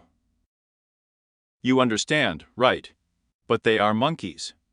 The deer eats grass all his life. There. Or someone else there. Some other animals go naked. Yes, and... But it's not yet. Yes, what else was there? I'm sorry. Part-time students. Yes, now, just a second, let's go. In general, in fact, friends, the art of conducting yoga seminars is the art of entertaining the public. Now. Yes. So, okay, while there is the essence of the dodal, what is the question? Well, here's about a thought that stands alone. One left, yes. And what kind of thought should there be? Anyone. Anyone. So. And any at all. Absolutely. Well, no, friends, actually, but what about you? Look, well, I'll answer nicely again. Don't know what kind of thought, if you are a girl, about your favorite young man. Pleasant with useful. And it's nice to think, and samadhi. Yes, please. With an object, yes. How then, when to move it, this last one? Ah, friends, this is where the subtleties and nuances begin, you know. There's a whole treatise to roast. Why? Because there is, in fact, up to one thought in my head. Oh, how long to go? And the last one. The question then is this. How can we, let's say, take animals like this, and say that they are not enlightened there, and all that? We reason from the point of view of a person, that is, we cannot put ourselves in their body. Just as we cannot say about another person that he is enlightened or not enlightened. No, I mean, how do we say it? What are we agreeing on? Well, like animals to be there. Even lower than. Bad. Yes, it's so cool. No, well, who likes the vacancy, let's downgrade. Why with a decrease? Here they are not frosty there. Friends, come on you. What the fuck are you talking about? This is our intellectual experiment already. You take your passport, tear it up, throw out your wallet, throw everything away in general. Forget where you lived and to the Kursky railway station. Looking for homeless people. I saw there that I was at seminars when I was driving from the Kursk railway station. I saw them there all the time. Stay with them for a week. They're not actually in the bodies of animals, but you will howl. You can't live a day without half a liter. Why don't they dry out? Animals are a very hard life, friends. What makes you think that living in the body of an animal is more pleasant than living in a human body? Your freedom there is disproportionately less. Accordingly, the moment where you will suffer an incommensurably gigantic amount of pain. Everything is checked on its own skin, friends. In other words, this is quite normal. Or into the jungle. We go into the jungle, start eating like Karenni monkeys. We don't wear clothes. Why? We dig ourselves a cave. But it turns out that we knowingly then put ourselves in unfavorable conditions. Roughly speaking, we start hitting ourselves on the head with a stick. That is, with what? Well, initially. Go and become a bum, right? After that, roughly speaking, without losing any memories of normal life there, yes. But to go and become an animal, are you having fun? Well, roughly speaking, have been reborn, it's already built into the system there, you run around there, jump. Friends, something has already gone intellectual with us. Well, come on, get in jail. There, stay there, live a little. There too, you can integrate into the system and generally run, jump, just like a cog. But only prison. Question. They said about the yoga of dying that this last stage can be turned to benefit for self-improvement. Yes. So there was an analogy with a dolphin that jumped out at some angle, it depends on it. Yes. Here is an analogy with a dolphin. That's for this intermediate stage. It was he who jumped out, did not fly away before the sun, and there was a perch, he was on it. He'll jump. And when he sits here, a person is born, you can help him, roughly speaking, that's when he will be born. Again, all these, in principle, come from the principle of reason, and so on in reverse order. To help him, as it were, so that his future life would be better than this karmic one. Of course. Give birth to children, raise them, give them a good education, love them. Live a normal life. That's what help is? Yes, treat each of your children, says the Absolute has come. Help him overcome all his problems. Well, be good parents. Actually, it is. Well, that's just the question of education. Very often this question is voiced. Can you decipher it? What is a good education in your understanding? A good education in yoga or in general? The child we owe. Well, look, I think that education in the Soviet Union, no matter how it was not scolded. There was a very good education system. We just don't know what to compare it with, but I do. In other words, it is a set of disciplines. No matter how they are scolded, but this. Friends, this is not India. You know, here you are too. Oh, in India, at the Guru Ashram. Yes, there is a parochial school, the 3rd grade. And we have people already. Primary school there, secondary school, higher education. So, it has become more difficult with higher education, now for the simple reason that now there is a branch of something on every corner. Where there is only one task to withdraw money from a student. That's it, nothing else. And then give a diploma, so as not to show off. But there are still universities. But now, I graduated from the Moscow Engineering Physics Institute, now it is called the Nuclear University. Friends, they have invested so much in me there. I owe them everything in life. If I hadn't finished MEPhi, I would have given you this one now. I wouldn't have held a seminar. We have EMSU, Phys Tech, we have this one, what's his name? Chemistry, technology. Yes, we have. We have a lot of power, friends. That is, if we are talking about higher education. From a humanitarian point of view, I'm afraid to say anything, because, of course, it was worse in the Soviet Union with humanitarian issues. Medicine, again, is the most wonderful, friends. However, she is in the pen with us. We're going to have a hard time right now. It's just that medicine has already come off very badly there in the West. We're not keeping up. Therefore, first of all, I understand education in the usual sense of the word for us. It means, but unfortunately, education has a really big gap, Soviet education, which you will not fill there with anything. This is all that is connected with spirituality. This is all that is connected with the concept of life, kind, people. Well, as if his attitude to children, attitude to the older generation. This is, well, what constitutes the essence of the Veda. Unfortunately, you will get absolutely no information about the human device there. Well, as the axiomatics of yoga, you will definitely not find there. In other words, this is a really serious gap. But I hope the Open Yoga University will make up for it, right? In other words, I see a combination of our usual classical education plus an Open Yoga University. This is what we need. I didn't promote myself, or rather our university. Yes, please. In other words, it turns out that the essence of education is that, roughly speaking, we all tune in, as it were, intellectually. And that's exactly what pushed us to Samadhi. Friends, let's do it again. Your task as living beings is to hone all the principles of your body.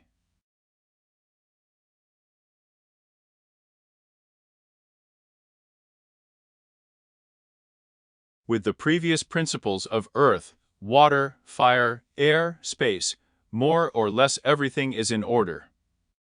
You have a human body. But the body is different for a person. The body is different for a person. You still have the mind factor. And you have to hone your mind with the most thorough. More carefully. By myself. Well, in general. Thoroughly. Yes. And this, by the way, is a principle, one of the principles of yoga, self-study. In other words, even if you don't have the opportunity to study there somewhere, you have to work on yourself. You have to sharpen your mind. Otherwise, the mind will become the reason for your problems. So there is no other way. Even if you use some other methods, you know, sometimes they say, and here is the path of bhakti yoga. There you can be as dumb as a stump, I'm sorry, but if you repeat a sacred mantra there, it means you worship some deity there. It means that at the moment of death, there the higher samadhi will bring you out. It would seem that there are contradictions. No, there is no contradiction. It's just that at a certain stage of bhakti yoga, you go through this mind cleansing very, very, very quickly. Well, that is, you have to work out your mind. The universe does not like, or rather, it generally hates, when they jump the stairs. That is, you can just go a little bit from another one, but the top of the mountain is always the same. Here at the top, you have to overcome each of the layers. Therefore, it is necessary to work on yourself, friends. Do not believe in some fairy tales that this wizard will suddenly arrive in a blue helicopter and go to Samadhi for free. No, it doesn't happen that way. The only thing that can be is that you will be given a method to, well, use the time of your life more effectively. After all, in the end, here I am giving you this knowledge now. You know, I can't pay for it for you. You will have to embody it yourself. And that's it. This concludes everything. But it's one thing, imagine, you already know that there is such and such a center that you can meditate on it and you can do this. You can do that. And imagine, you don't know anything. While you're all going through the options, while you're smoking all this dope, while you're going through all these freakish schools of this very something there. How long will it take you in your life to do this? And even burden your karma. No matter how there is a jerk, he will start to introduce something you know, unviable. That's why it's like knowledge in this sense, it saves you time. Anyway, you know where to work. But you'll have to work anyway. Yes. The part-time student has questions. Yes. Yes, yes. Mikhail Lavrinov, Almaty. Is it possible to experience samadhi without paying off karmic debts? Or you can approach samadhi, being in the density, in the plane of our world, mind, logic, that is, by the methods of yoga practice. Or else, these are insufficient conditions, and there is still an elusive, superlogical. No, friends, let's have this moment here again. If we are talking about samadhi in terms of Yoga Super Patanjali, then there are two ultimate goals, samadhi with an object, Samadhi without an object. In order for you to have one thought form on the surface of your thoughts, on the surface of your mind, it means that you need a lot of everything, including working with karmic imprints on the surface of the mind. Well, roughly speaking, imagine, yes, if you have holes and potholes on the surface of your mind. They create additional bends of thought forms by their very presence. And this is sometimes called a flare. By the way, from the word you know as a cliché. You know the cliché, so bam and pushed about it. That is, anyone. Any of our previous experience, it is as if it is stored by imprints on the surface of our mind and determines our future, our further trajectory in life. For this reason, in order to achieve even samadhi with an object, it is necessary to work seriously with your karma. And if you achieve samadhi without an object, well, there's aerobatics in general, because that's it. After achieving samadhi without an object, you have no karma. That's it. And therefore, if you return after samadhi without an object to our world to teach others, you will be a jivan mukta, or liberated during your lifetime. That is, you are free from everything, you have no karma. Here. But there is another such small feature here. If you come to India, they have the word samadhi very much, they love it. Wherever it is necessary, or where it is not necessary. Here is literally sat down some guy, there in meditation. Not in meditation, just fell asleep. Everyone says, oh, he's in samadhi. Or he just sat down to think, so he came up with something and says, yes, I just entered samadhi. So I pulled a solution out of samadhi. Or, let's say someone dies. Well, as a rule, it's some kind of abbot of some ashram, or someone else. Oh, there's Maha Samadhi. That is, it's just samadhi everywhere, and here is Maha Samadhi. Why? He's not dead. No. He just left this world, and never came back. And you prove it. Ah, not you, you're to the right. This is where the conversation actually stops. Here. So, if you know sometimes. And since this is it, this word is now beginning to penetrate here together with the Hindus, it also begins to blur a little. Lubricate. So, there is still something there. Konstantin Shutkin asks, how much time do you need to concentrate on one thought, in order for it to be considered samadhi? I'm sorry, but you know there is one. Yes, there is such an anecdote. Such a very. You know, it's purely Vedic, but it's a very harsh phrase. It's like an orgasm not to be confused. I mean, you know, yes. But, generally speaking, from a formal point of view, there are some calculations there that if a certain number of seconds, and are able to focus their attention on an object or phenomena, then it is there. The state of tam yana harana samadhi. In other words, these steps are painted in Patanjali. I am sending all those interested to our website openyoga.ru. There are courses there. And there is, among other things, a course that is dedicated to yoga. Yoga in the morning on Tanyara. And your humble servant at one time, it was a long time ago, once gave a comment, including on this part, where it is discussed. How much do you need to concentrate on, so that this counts? But there are no such direct instructions anywhere in the texts. Well, obviously not by the stopwatch, right? Well, a stopwatch, you know, is a human invention. Very recent. There everything in general was measured in the guards in the Middle Ages. It's about 2.5 hours there. Well, while the guards are standing on the tower, they are guarding. Oh, well, she won't be standing there forever, she needs to be changed. The bell is being rung. Once one guard changed the other. And so, these are the pieces, as a rule, of a period of time and cut. Okay, all right. That's it, right.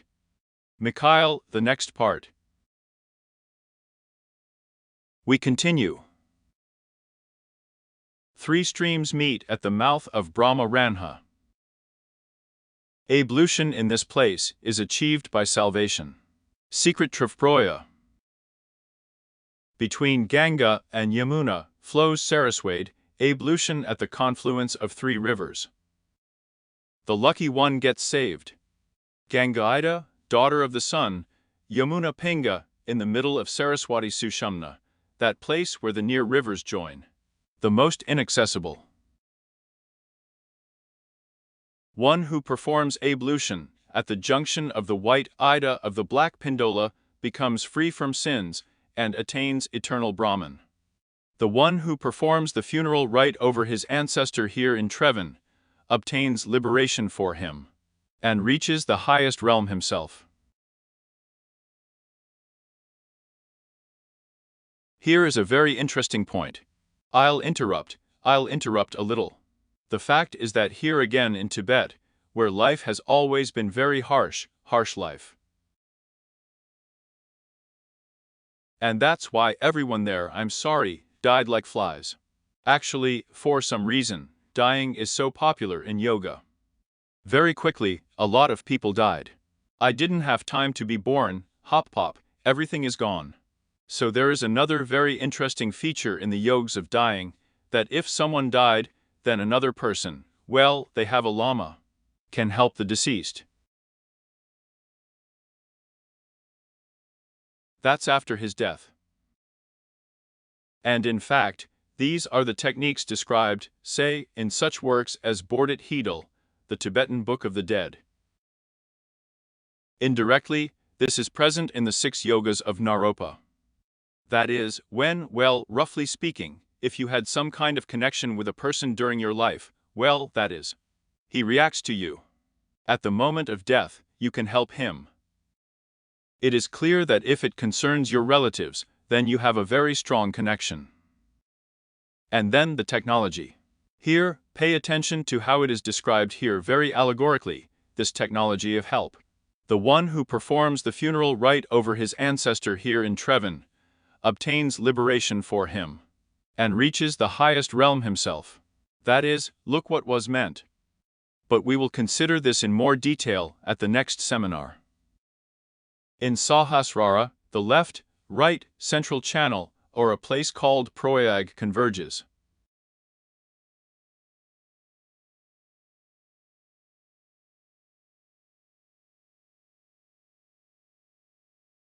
And, as a matter of fact, if you hold it in this place, well, if you do this or that practice, using this place, remembering, say, your ancestors or other people who were close to you, then, as a matter of fact, you can help them jump out just after death and achieve this little thing here. How is it? Well, a clean country. Clean country, yes, they call it. And in India, you see, it is a little more veiled, because the clean country there was not particularly interested. In India, in fact, there have been very normal guys all through history. They were striving for the most. In other words, they even have this situation. I don't want any knowledge. I want to know. I want only such knowledge, the knowledge of which all knowledge is acquired. I won't even spray myself on anything less. Here. Therefore, I say again, there are some intermediate practices. They have certainly survived and continue to live. But among more than such a stratum of people, they do not particularly set high spiritual goals in this life. In general, India is very. Once again, when you come to India, of course, a culture shock awaits you, but you have to understand that today's India and India, which is that one, are different Indies. I can hear it. This is a very powerful spiritual breakthrough. That is, a person was born there and decided that it was in this life that I would achieve the ultimate goal. I don't need the next lives. I will not do the rites for the next lives. Why? I will put everything in order to achieve it in this life. That is, as if there has always been another very strong factor, the death factor. Not because they were afraid of death. There's death crept up on me. No, there's an ideology about rebirth a long time ago. But death is another birth, without a guarantee that there will be an opportunity to engage in self-knowledge. Therefore, it is necessary to have time in this life. And the man, yes, I'm getting old. Not there, let's say, since my youth, yes, time and years go by, but I don't move. But death is coming. I want to achieve my goal in this life and nowhere. nothing else. Here, therefore, they were more fashionable, more, well, such common techniques, topics, practices, and aspirations, rather than such secondary ones. How to do something at the moment of death so that it would be cool in the next life. That is, it was considered not very. Another conversation for the ancestors. Because in general, the whole Vedic tradition, it takes ancestors very seriously. And we started the seminar with what? Remembered the ancestors. If the ancestors are dissatisfied with you, you will not see samadhi with, or without an object, nothing in the world, right? Therefore, remembering the ancestors that you see in Trivan. And what did you do today? You imagined the ancestors overhead. Roughly speaking, they didn't miss. It's frozen again. Hung up. So, okay, what time is it? Come on. This is a break sign. Yes. And we're up to 9. Yes. Until 9:30. With us.